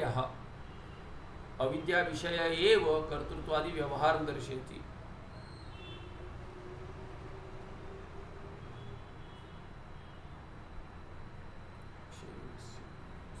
चिंतनीयम पर समास का बैठ नहीं रहा। अविद्यावद व्यवहारवद अविद्या विषय।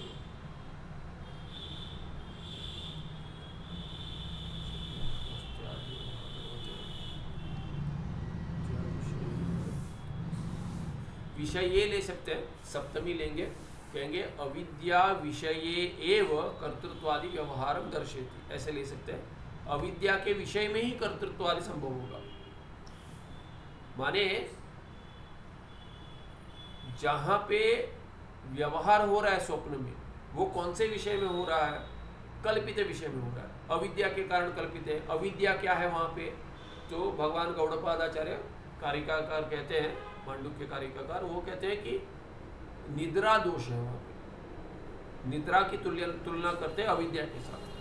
तो निद्रा दोष के कारण स्वप्न आ रहा है। निद्रा में कुछ नहीं पता, अपना स्वरूप भूल गया। क्या स्वरूप? कि मैं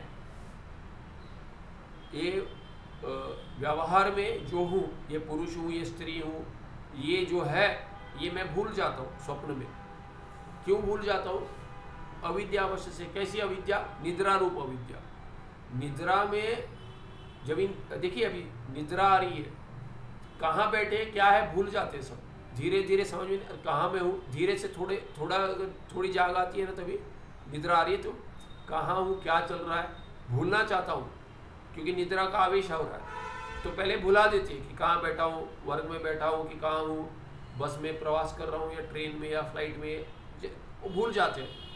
फिर जब भी उठते हैं तभी देखते अरे यहाँ, क्षण में आ जाती है बुद्धि पूरी, स्मरण आ जाता है, पर पहले भूल जाते हैं, अपना स्वरूप भूल जाते हैं। स्वरूप माने कि मैं क्या हूँ, वहाँ से भूल जाते हैं।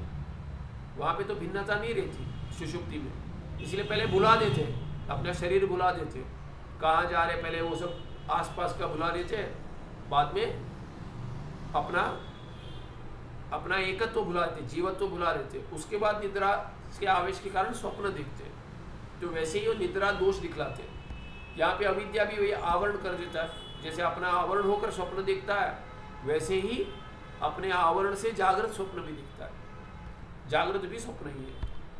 तो कहते हैं ये कर्तृत्व आदि जो व्यवहार है, ये भी क्या है कि अविद्या विषय एव संभव दर्शयति।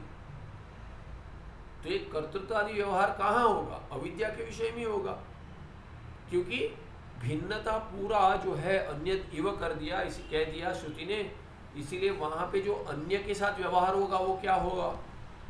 अविद्या विषय है, निद्रा का विषय है, निद्रा के कारण वो आया है अन्यत्व स्वप्न में।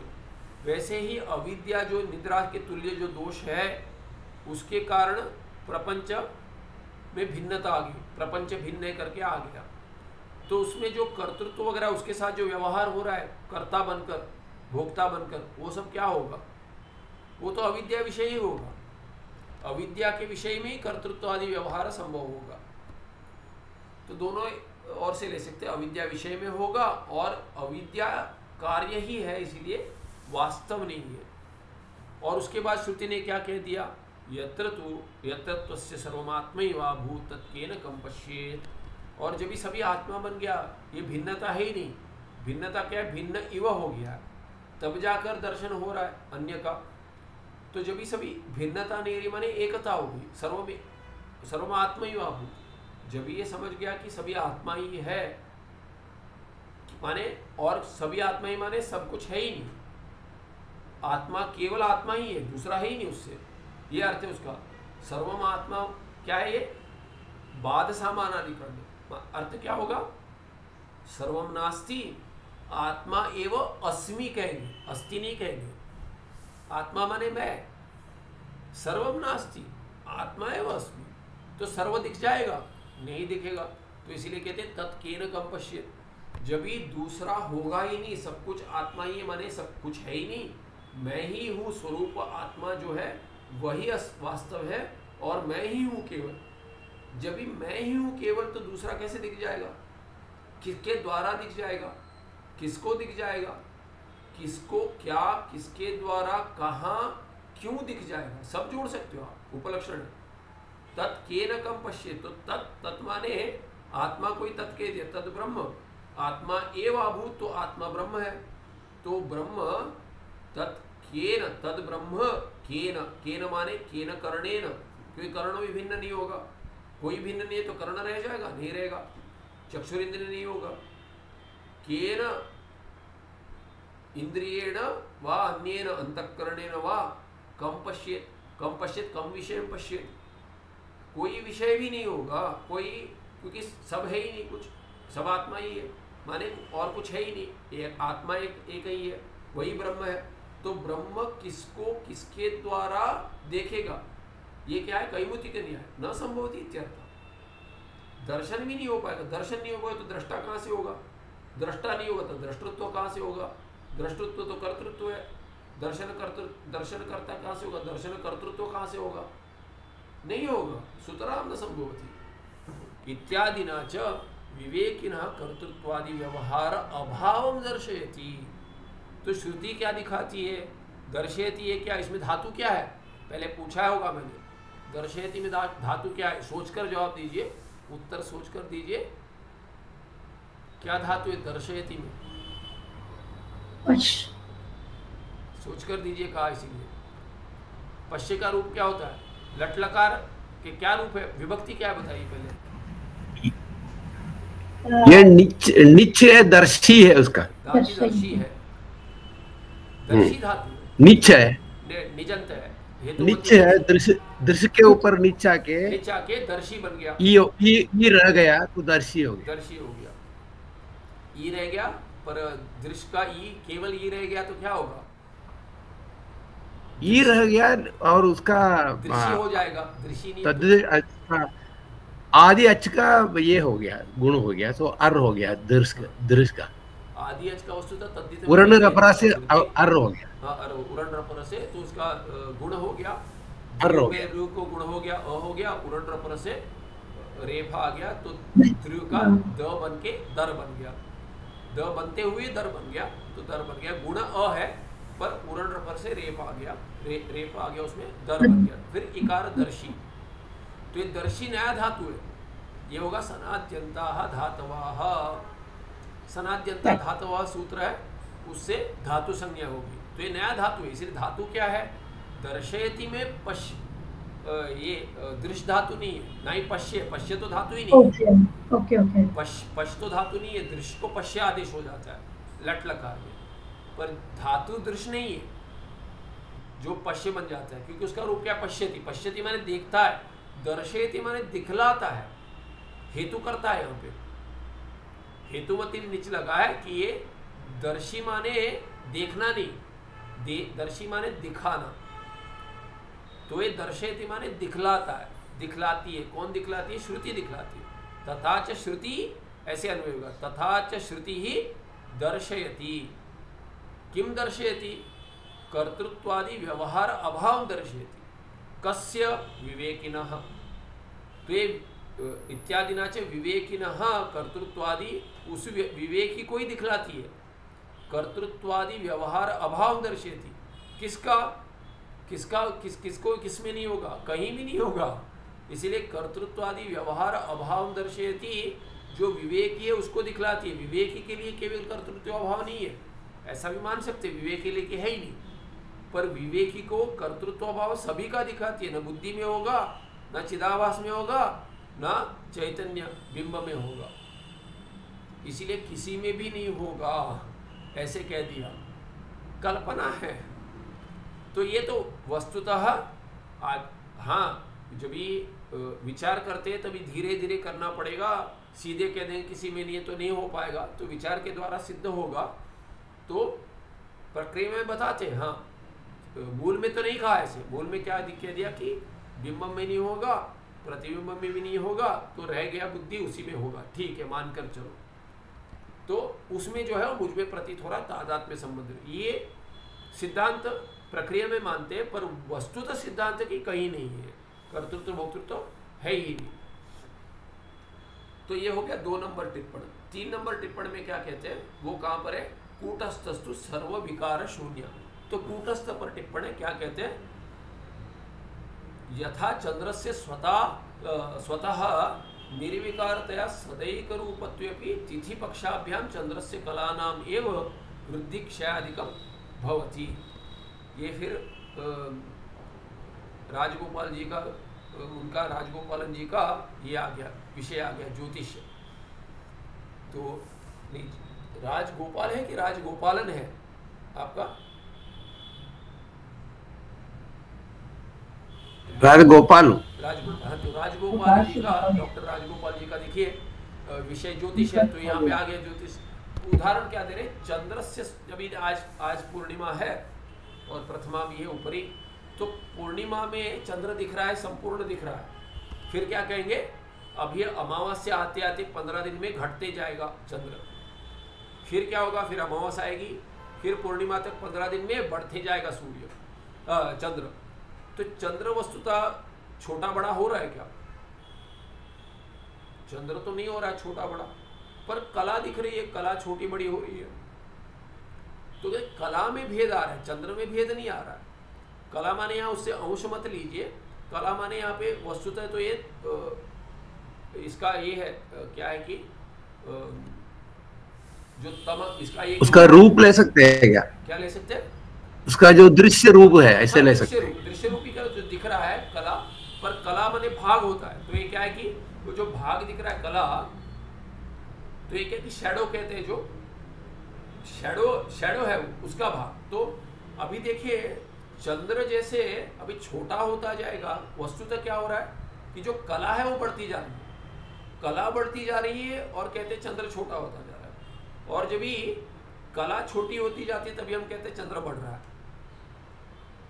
ये भ्रांति है, शुद्ध भ्रांति है। तो इसीलिए ऐसे उदाहरण से क्या कह रहे हैं, यथा चंद्र से स्वतः निर्विकारतया, माने ये हेतु है, चंद्र निर्विकार है, तया हटा देंगे तो चंद्र से षष्ठी हटा देंगे, तो क्या होगा, चंद्र निर्विकार। चंद्र तो निर्विकार है, स्वतः निर्विकार है चंद्र। और क्या निर्विकारतया, निर्विकार है तो उसका रूप भिन्न भिन्न होगा क्या, छोटा बड़ा 15 कला हो पाएंगी, नहीं हो पाएगा। तो कहते सदैक रूपत्वे अपि, तो ये एक हेतु हो गया, निर्विकार चंद्र निर्विकार ये हेतु हो गया। उस ये निर्विकार तया सदैक रूपत्वम, ये ऐसा आता है भाष्य में इत्यादि। इसका अर्थ क्या है, एक हेतु के द्वारा दूसरा हेतु बनाए तभी करते हैं, तभी ऐसा प्रयोग करते हैं। तो ये तृतीय हेतु से ये हेतु बना है, ये तया जो दिया है उसके द्वारा ये तो क्या है, चंद्र निर्विकार है, इस कारण से उसमें एक रूपत्व आएगा। जब भी चंद्र में विकार संभव नहीं है तो उसका रूप क्या होगा, स्वरूप क्या होगा, एक रूप होगा। तो सदा कभी भी बदल नहीं जाएगा। इसीलिए क्या है कि चंद्र स्वतः अपने आप से क्या है, निर्विकार है, उसमें विकार हो नहीं सकता। इसीलिए क्या है कि उसका रूप क्या होगा कि सदा एक रूप ही होगा। तो ये हो जाएगा चंद्र निर्विकार अतः सदा एक रूप करके कहेंगे। फिर भाव प्रत्यय के साथ हो जाएगा चंद्रस्य स्वतः निर्विकारतया सदैक रूपत्वे अपि। ऐसा होते हुए भी क्या, तिथि पक्षाभ्याम चंद्रस्य कलानाम एव वृद्धिक्षयादिकम भवति। तो तिथि और पक्ष को देखकर क्या होगा, शुक्ल पक्ष में जो जैसे तिथियां बढ़ती जाएंगी वैसे ही कला घटती जाएगी, तो चंद्र बढ़ता जाएगा ऐसा दिखेगा। और कृष्ण पक्ष में क्या होगा, जैसे तिथि बढ़ती जाएगी वैसे ही कला बढ़ती जाएगी और चंद्र घटता जाएगा। तो कहते वृद्धि क्षयादिकम भवति। कस्य, चंद्रस्य। कलानामेव वृद्धि क्षयादिकम भवति, न तो चंद्रस्य, ऐसा अर्थ है। तो चंद्रस्य कलानाम, उसके साथ संबंध हो जाए, चंद्रस्य कलानामेव वृद्धि क्षयादिकम भवति तथा वा। तो चंद्र की कला बता रहे, तो अब ये क्या है कि चंद्र की कला दिखती है, वो ही बढ़ रहा है, छोटा हो रहा है। तो प्रतीति, तो ये कला से क्या लेना है कि जो शैडो गिर गया उसको नहीं लेना है, उसको लेंगे तो उल्टा होगा। तो इसमें कह रहे हैं कि वृद्धि और क्षय किसका हो रहा है, कला का, माने जो चंद्र दिख रहा है उसका। क्योंकि हम तो ये नहीं देखते थे कि उसका जो ये है छाया दिख रही है, छाया दिख रही है, कोई व्यवहार में नहीं कहता चंद्र दिख रहा है। तो इसलिए चंद्र की कला दिख रही है, चंद्र का जो भाग दिख रहा है वही भाग जो इससे जैसे कि ढका नहीं जा रहा है, छाया से ढका नहीं जा रहा है, वैसा बढ़ रहा है, छोटा हो रहा है।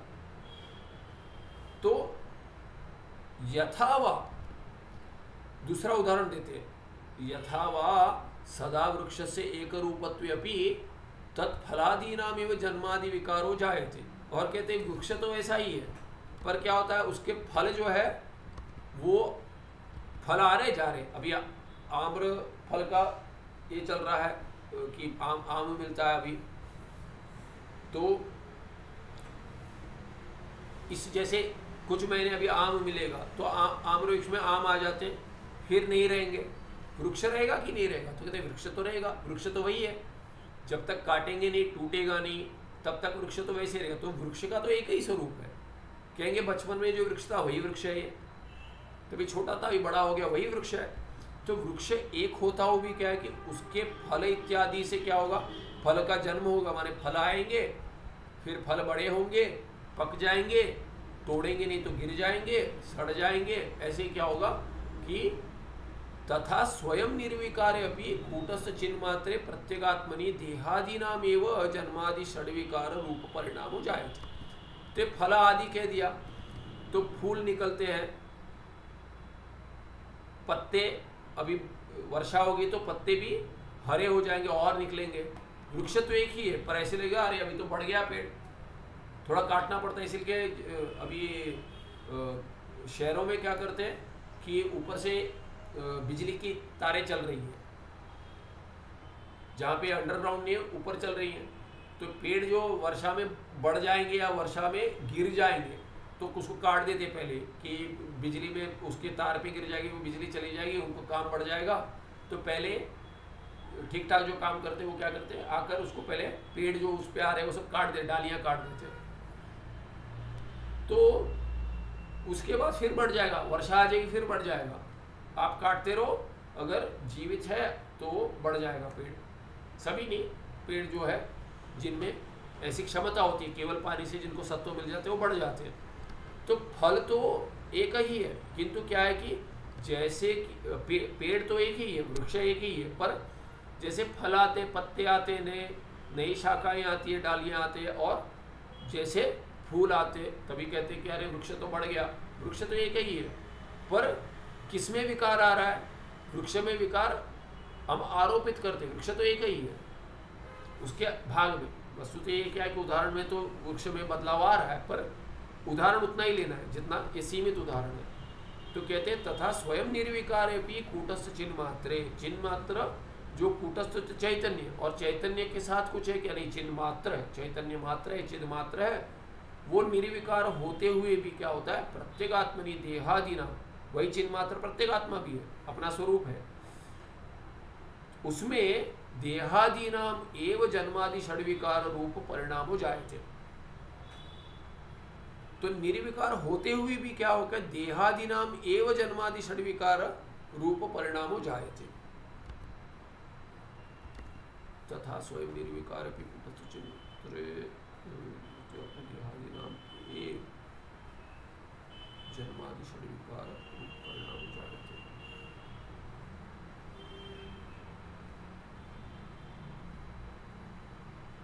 ठीक है, भ्रांति दिखा रहा है कि तादात्म्य संबंध से हो गया, जैसे वृक्ष बढ़ता घटता दिखता है, एक रूप होता हो भी फल इत्यादि के बढ़ने से, आने से इत्यादि, वैसे ही क्या है कि जो प्रत्येगात्मा जुड़ गया है चिन्ह मात्र होते हुए, निर्विकार होते हुए, क्या होता है, देहादि नाम एवं, देहादि में ही केवल जन्मादि षड्विकार होगा। और फिर क्या कहते हैं, यदि कूटस्थ एव परिणमित, कूटस्थ चैतन्य में ही वही अगर परिणाम ले लेगा, उसमें विकार आ जाएगा, वही अगर बदल जाएगा, तरी से जड़ स्यात्, तो जड़ बन जाएगा। क्योंकि जहाँ जहाँ, तो इसमें व्याप्ति लगाएंगे, यत्र यत्र परिणामत्व परिणमित कह दिया, तो यत्र यत्र परिणामः, या यत्र यत्र परिणाम कह सकते, यत्र यत्र परिणामः तत्र तत्र जड़त्वम, या यत्र यत्र परिणामित्वम तत्र तत्र जड़त्वम, जो जो परिणाम ले रहा है, क्योंकि परिणमित कह दिया तो परिणामी बन गया कूटस्थ, तो वहाँ जड़त्व भी आ जाएगा। तो व्याप्ति बनाएंगे तर्क में, यत्र यत्र परिणामत्वम तत्र तत्र जड़त्वम, तो अगर कूटस्थ में परिणाम होगा तो जड़त्वम तो आना ही पड़ेगा। और परिणाम क्या है, विकार। जडत्वम् इत्युक्ते अत्र विकारः एव खलु, परिणामः विकारः एव, धन्यवादः। विकारः प्रकृते अन्यथा भाव, विकार नाम किम्, अत्र उच्यते प्रकृते अन्यथा भाव, प्रकृति का अन्यथा भाव, अन्यथा माने जो प्रकृति जैसे थी उससे भिन्न होगी, अन्यथा माने प्रकारवाची थल लगा है, अन्यथा कि प्रकार बदल गया उसका, जैसा था प्रकृति जैसे थी उससे भिन्न होगी, तो वो जब भी होगा तो उसको विकार कहेंगे, और उसी विकार को परिणाम कहेंगे। तस्मात् कूटस्थस्य विकारो न कथंचन उपपद्यते, तो किसी भी प्रकार से अब अगर विचार कर कर देखेंगे, सिद्ध भी करना चाहेंगे तो सिद्ध नहीं हो पाएगा करके सिद्धांती पूर्व पक्षी को कह रहा है कि कूटस्थ में तो, कूटस्थ का तो विकार ही संभव ही नहीं होगा। तो ये तीसरे अंश में कह दिया।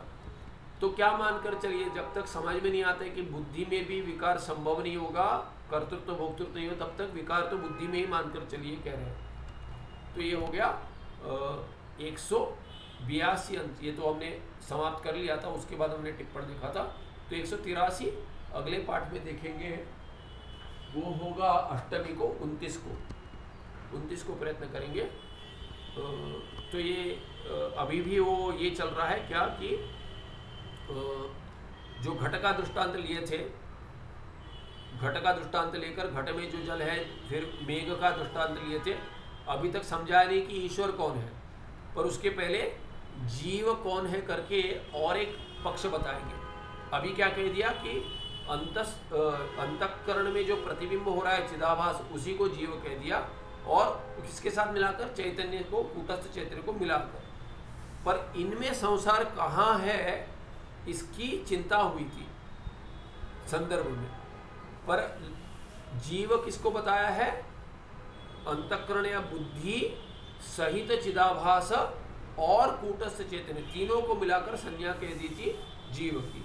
अभी इसमें कुछ दोष ढूंढकर दूसरा पक्ष देंगे कि जीव क्या होगा, वो कहेंगे अज्ञान में जो प्रतिबिंब है, न कि अंतःकरण में या बुद्धि में।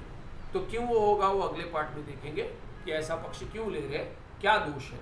उसके बाद वो ग्रंथकार बतलाएंगे, वो एक बार समाप्त हो जाएगा, उतना बड़ा अंक नहीं है वो। उसके बाद कहेंगे ईश्वर का स्वरूप क्या है, तो ईश्वर का वर्णन उसके बाद करेंगे। सुखम नित्यम सुप्रकाशम व्यापकम नाम उनके अधिष्ठान बुद्धि बुद्धि बुद्धेर्दृक्यत्व निर्मल पारम सर्ववेदांत विद्य। नमस्ते, धन्यवाद। ಧನ್ಯವಾದ ಮಹೋದಯ. ಸ್ವಾಮೀಜಿ, ಶುಭ ದಿನ.